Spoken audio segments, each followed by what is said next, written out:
Caroline has been a mentor for me throughout everything that I've done as a campaigner, working as a local councillor. She asked me to be principal speaker of the Green Party years ago and co-leader, and she asked me to come and try and keep her seat, and I'm very, very pleased to do so. I've worked with people in Brighton for many, many years, and I know the city really well, and it's great to be able to be here and seeking to represent you.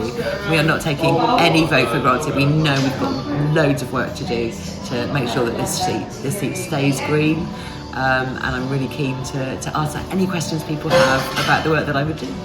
There's two particular laws I would fight for. One is a climate and nature bill. That just puts into law that we need to be making sure that our climate targets and our targets to restore nature are part of the law, so that every part of government has to do it.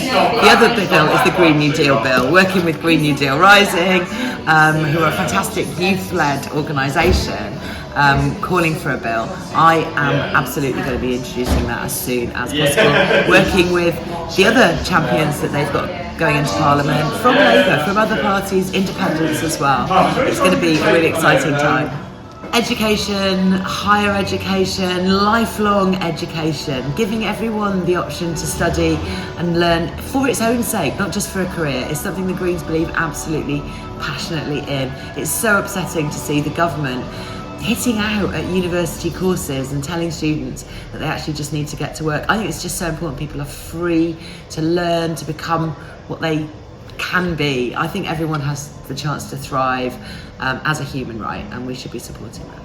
I think that tuition fees should not exist. I think education should be a right. You should be able to claim it for free. I think it's really important that we get rid of them, and that will be the pledge that the Green Party makes in its manifesto. No more tuition fees. Everyone should have the ability to live and do the thing that they're doing. It's so unfair that people are penalised in this kind of way. We would restore maintenance grants to where they were. When I went to university, they started to means test them. I was still entitled to the full grant, but they were also phasing them out in favour of loans. And I absolutely struggled every single term to get through, and I don't know how people manage it now. We have to get back to a properly funded system of higher education so that everybody has a chance to study and to thrive.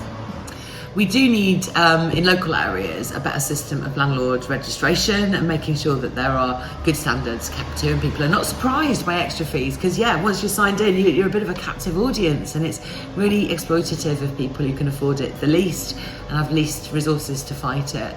But broadly, we need to support renters' rights. You need, as a renter, the right to challenge your rent, the right to have a decent landlord that you can take action against without fear of being evicted, and the right to a decent home that isn't mouldy, that is energy efficient. These are all things we'd put into law as Greens, and we'll fight for Labour to do that in government too. It is. I've been here talking to all the different local groups, and lots of residents are knocking on their doors. I've spoken to thousands of people here, and it's clear that it's a really special city and really does feel proud that it's elected this strong, independent Green voice all of these years. Caroline's been working with me for many years, as I mentioned, but she's been working with me for the past year specifically to make sure that I meet all the people I need to, so I can start being as effective a local constituency MP as she is from day one. I'll be a really, really responsive MP. I've got a strong record of listening to young people, taking their demands to the people who can make decisions and getting results. I love working with young people more than anything, because I feel like their voices are often the least listened to by the people in power. These are often where you find those gaps that need to be filled by a Green voice. So I'll be very, very keen to speak to all of the young people in Brighton and Hove, particularly the students at Sussex, about the ideas you've got that I need to take into Parliament.